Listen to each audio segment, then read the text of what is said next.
மனிதன் அப்படின்னா ஊடு அகம், அகத்தில் ஊடுருவி தன்னுடைய உள்ளத்தில் ஊடுருவி ஏதாவது ஒன்றை செய்யுமானால் அதற்கு பெயர் ஊடகம் என்று பெயர். ஆரம்ப கால ஊடகங்கள் எப்படி இருந்துச்சுன்னா, மனுஷன் இன்னொரு மனுஷன் பேசுறதுக்கு என்ன செய்யப்பா, இப்ப குயில் என்ன பண்ணுது, தன்னுடைய இனத்தை கூவி அழைக்கும். சேவல் என்ன செய்யும், தன்னுடைய பெட்டைய ஒரு மாதிரி கெக்கற ஒரு மாதிரி கூவி அழைக்கும். ஆனா மனிதன் ஆரம்பத்தில் என்ன செஞ்சிருப்பான், இப்படி தமிழ்ல பேசியிருப்பான், பேசியிருக்க மாட்டான். ஆரம்ப மனிதர் எல்லாருமே ஒண்ணுதான். ஆதாம் ஏவாள்னு சொன்னாலும் சரி, இல்ல கடவுள் வழியாக இருந்தாலும் சரி, இல்ல டார்வின் பரிணாம வளர்ச்சி இருக்கக்கூடிய எந்த வகையான மனிதனாக இருந்தாலும் எப்படி பேசியிருப்பான்னா, ஆரம்பத்துல உடல் மொழியில நாடக மொழியில தான் பேசியிருப்பான். எப்படின்னா பழைய சினிமாவில் வரும் பாருங்க, ஓ அப்படின்னா அங்கன்னு அர்த்தம், ஓ அப்படின்னா இங்க அப்படின்னு அர்த்தம். இப்ப கும்மி வடிவம் இருக்கு இல்லையா, இந்த கும்மி வடிவம் எப்படி வந்துச்சு அப்படின்னா, முதல்ல தன்னுடைய விலங்குகளிலிருந்து தன்னை தற்காத்துக் கொள்வதற்காக குழு மனப்பான்மையாக மனிதன் வந்ததுதான் கும்மி வடிவம். அதாவது மனிதர் குழுமி இருந்தது கும்மி அப்படின்னு பேர். அதுக்கு அடுத்து என்ன பண்ணாங்கன்னா, நாடக வடிவத்துல, அது ராமன் கதையாக இருந்தாலும் சரி, இல்ல மகாபாரதமாக இருந்தாலும் சரி, இங்க இருக்கக்கூடிய பெரிய பெரிய தலைவர்களை பத்தி சொல்லணும்னா நாடக வடிவத்துல செஞ்சாங்க. வில்லுப்பாட்டுன்னு ஒரு வடிவம் இருக்கு இல்லையா, அந்த வடிவத்துல செஞ்சாங்க. கதா காலட்சேப வடிவத்துல செஞ்சாங்க. அதுக்கு அடுத்து தமிழ் சினிமா அப்படிங்கிற ஒரு சினிமா வடிவம் வந்துச்சு. இன்னைக்கு நவீன ஊடகங்கள் உடனே அப்டேட் அப்டேட் அப்டேட் அப்டேட் அப்படிங்கிற இடத்துல இன்னைக்கு நவீன ஊடகங்கள் வந்திருக்கு. இந்த நவீன ஊடகங்களை பத்தி தான் 4 பெருமக்கள் ரொம்ப அழகா பேசியிருக்காங்க. இந்த ஊடகங்கள் இப்ப என்ன செய்யுது, குறையா சொல்லியிருக்காங்க 2 பேர். நம்ம பசங்க என்ன பண்ணுவாங்கன்னா, பொண்ணுங்க கூட இருக்கலாம், போன் அடிச்சு மச்சான் போர் அடிக்குதுடா, உன்னை பார்க்காம செட் ஆகலடா வாடான்னு 4 பேரை கூப்பிடுவான். 4 பேர் வந்துருவாங்க. நல்லா கவனிச்சு பார்த்தா வந்த பிறகு 4 பேர் 4 செல் எடுத்து நோண்டிக்கிட்டு அங்க பேசாம இருப்பான். கூப்பிட்டது எதுக்கு, வாடா 4 பேரும் பேசிக்கிட்டு இருப்போம் அப்படின்னு. வீட்டுக்குள்ள பாருங்க, முன்னாடி எல்லாம் வீடு ஒரு குழுமி சந்தோஷமா இருப்பாங்க. அப்ப ஒரு அறையில போட்டு எல்லாரையும் புதைச்சாங்க, எது டிவி அப்படிங்கிறது. இப்ப தனித்தனி அறைகளில் ஒவ்வொருவரும் செல்போனோடு உரையாடி கொண்டிருக்கிறார்கள் அப்படின்னு அவங்க பேசியிருக்காங்க. சரி, அது மட்டுமாங்க, டிவியில ஒரு அருமையான ஊடகம்ங்க. அன்னைக்கு பார்த்தேன், உண்மையிலேயே எதையெல்லாம் காட்டக்கூடாதோ அதையெல்லாம் காட்டுறான். முன்னாடி வன்முறை அப்படின்ற காட்சிகளை எடுக்க மாட்டாங்க. நீங்க சினிமாவில் கூட ஆயுதம்னு கத்தியத்தான் காட்டுவான தவிர வெட்டுறதை காட்ட மாட்டான். ஆனா இன்னைக்கு டிவியில ராஜபாளையத்தில் ஒருத்தன் தன்னுடைய அக்காவை ஏதோ ஒரு வகையில் வெட்டிட்டான். அது எத்தனை முறை காட்டலாம்?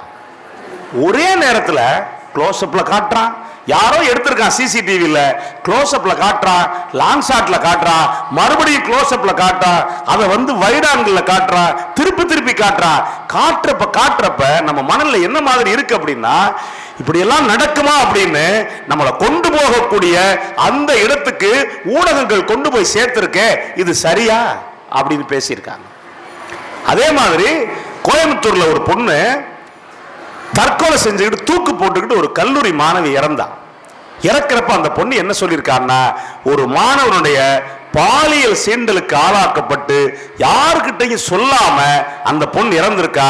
இறக்கும் போது ஒரு மனிதனுக்கு நிம்மதி என்பது தாயின் கருவறை, அதே போல கல்லறை. கருவறையில் இருந்த நிம்மதிக்கு பிறகு நான் என்னுடைய நிம்மதியை தொலைத்து விட்டேன், இனி கல்லறையில் நிம்மதியோடு உறங்க போகிறேன் அப்படின்னு ஒரு பொண்ணு கடிதம் எழுதி வச்சுட்டு இறந்திருக்கா. அப்படின்னா இன்னைக்கு இருக்கக்கூடிய நவீன ஊடகங்கள் தானே பொண்ணுங்களை ரொம்ப பாடாப்படுத்துது அப்படிங்கிற ஒரு கேள்வி எங்க பேசியிருக்காங்க. பசங்களை எப்படி பாருங்க, என்னைக்கு ஆன்லைன் வகுப்பு அப்படின்னு ஒன்று வந்துச்சோ அன்னைக்கே பசங்க படிக்கிறத விட்டான். அதுல 1ஆம் வகுப்பு 2ஆம் வகுப்பு பசங்க இருக்கான் பாருங்க, அடியே அப்பா, அவங்க எப்படின்னா ஒரு ஸ்டேஜ்லேயே இருப்பாங்க. செல்லை ஆன் பண்ணி வச்சிருவான். ஆன் பண்ணி வச்சுட்டு ஒரு டெக்னிக் ஒன்று வச்சிருக்காங்க. அதாவது அந்த சிக்னல் கட் ஆகும் பார்த்தீங்களா, அதே மாதிரி டேய் என்னடா ரமேஷ் டீச்சர் அப்படின்னா என்னமா சிக்னல் கிடைக்கலையா, பின்னாடி அவங்க அம்மா சமைச்சுக்கிட்டு இருக்கிறது கரெக்டா தெரியுது. இதெல்லாம் கண்டுபிடிச்சு இன்னைக்கு இருக்காங்க. அப்ப குழந்தைங்க எப்பவுமேங்க ஆன்லைன் வகுப்பு என்பது வகுப்பே கிடையாது. ஒரு கல்லூரியோ ஒரு பள்ளியோ ஒரு குழந்தைகளுக்கு பாடம் நடத்துகிறது என்று சொன்னால் அது வெறும் பாடம் அல்ல.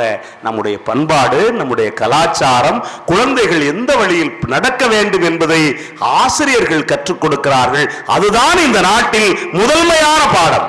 வெறும் கல்வி, கல்லூரி படிப்பு மட்டும் கிடையாது. இந்த படிப்பு எப்படி வரணும் அப்படின்னு நினைக்கிறேன் அப்படின்னா, இன்னும் மேம்பட்டதாக இருக்க வேண்டும் இந்த கல்வி அப்படிங்கிறதா நம்முடைய ஆசை. சரி, குறைகள் இருக்கா அப்படின்னா இருக்கு. நிறைகள் இல்லவே இல்லையா அப்படின்னா நிறைகளும் எக்கச்சக்கமா இருக்குங்க. இன்னைக்கு பாத்தீங்கன்னா எத்தனையோ கலைஞர்கள், வாய்ப்பு இல்லாத திரைத்துறையில் வாய்ப்பு மறுக்கப்பட்ட கலைஞர்கள் தொலைக்காட்சி மூலமா, அப்படி சொன்னா நமக்கு தெரியாது, யூடியூப் மூலமா பெரிய அளவுக்கு சாதனை பண்ணியிருக்காங்க. அப்படின்னா எத்தனை பேருக்கு இந்த தொலைக்காட்சி பல பேருக்கு வாய்ப்பை ஏற்படுத்தி கொடுத்திருக்கு. ஒண்ணு. இன்னொன்னு, இப்ப சொன்னாங்க எல்லாருமே உள்ளங்கை அளவுல, கையடக்க அளவுல எல்லாமே கிடைக்குது அப்படின்னு. உலகத்திலேயே மிக பழமையான யாழ் நூலகம், யாழ் நூலகம் எங்க இருக்கு? யாழ்ப்பாணத்துல. இப்ப இல்ல. அன்றைக்கு இன விரோதிகளால் அழிக்கப்பட்டது, தீயிட்டு கொளுத்தப்பட்டது. நீங்க ஒரு பக்கம் யோசிச்சு பாருங்க, ஒருவேளை இன்றைக்கு அந்த நூலகம் இருந்திருந்தால் அந்த நூலகம் கொளுத்தப்பட்டிருக்கலாம். ஆனால் அந்த நூலகம் தாங்கி இருக்கக்கூடிய கருத்துக்கள் இணையத்தின் மூலமாக இன்றைக்கும் நம்மை வந்து சேர்ந்திருக்குமே. அப்ப இணையத்தை நீங்கள் எப்படி குறை சொல்ல முடியும்? ஏத்திட்டாங்களா? யாழ் நூலகம் ஏத்திட்டாங்கன்னு ஐயா சொல்றார். நான் இன்னும் பார்க்கல. அப்ப உண்மையிலேயே அதையெல்லாம் பாதுகாப்பது எது அப்படின்னா இணையம் தானே. பிறந்த நாள் கொண்டாட வழி இல்லாத எல்லோருக்கும் இன்றைக்கு முகநூல் பிறந்த நாள் கொண்டாடி கொண்டிருக்கிறது. எத்தனையோ பேர் அது வேற லைக் போட்டு போய்கிட்டே இருப்பான். ஆனா இருந்தாலும் எல்லோருக்குமான சமமான ஒரு இடத்தை விஞ்ஞானம் மட்டும்தான் கொடுக்க முடியும். நீங்க முன்னாடி எல்லாம் இலவு செய்தி சொல்றதுன்னு பேர், ஒரு குறிப்பிட்ட சாதியை சேர்ந்தவர்கள் மட்டும்தான் சொல்லணும் அப்படிங்கறத மாத்தி சாதியாவது ஒன்னாவது அப்படின்னு இறந்த உடனே வாட்ஸ்அப்ல கண்ணீர் அஞ்சலின்னு போட்டு அத்தனை பேருக்கும் பரிமாறுறான். இன்னைக்கு சாதி மறுப்பை எது செய்யுது அப்படின்னா விஞ்ஞான ஊடகங்கள் செஞ்சுக்கிட்டு இருக்கு. அப்ப எப்படி நீங்க குறைன்னு சொல்லுவீங்க? ஏன் வேற மாதிரியும் பண்றவன் பல பேர் இருக்கான். எங்க ஊர்ல ஒருத்தன் இருக்கான், எந்த கல்யாணத்துக்கும் போறதே கிடையாது, ரொம்ப தெளிவான ஆளு.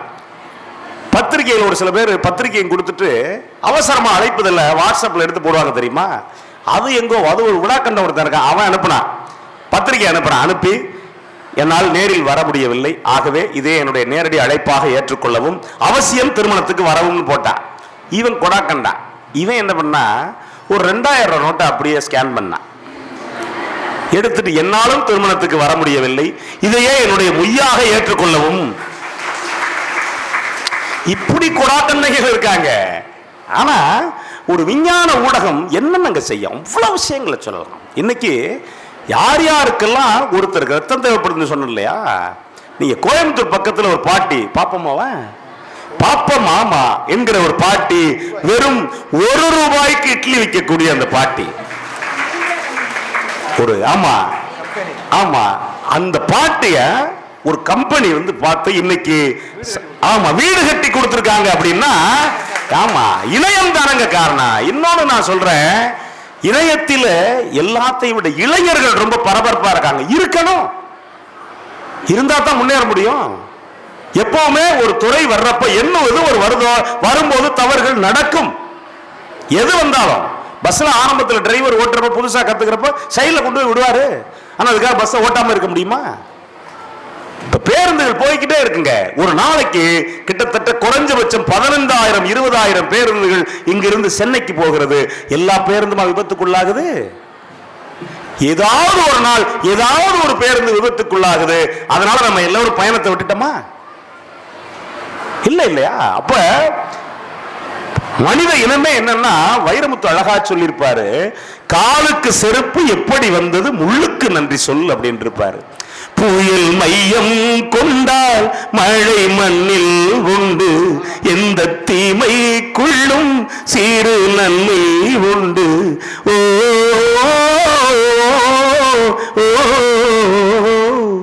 சந்தோஷம் சந்தோஷம் வாழ்க்கையில் பாதிபலம், சந்தோஷம் இல்லை என்றால் மனிதருக்கு ஏது பலம். வாழ்க்கை அற்புதமானது.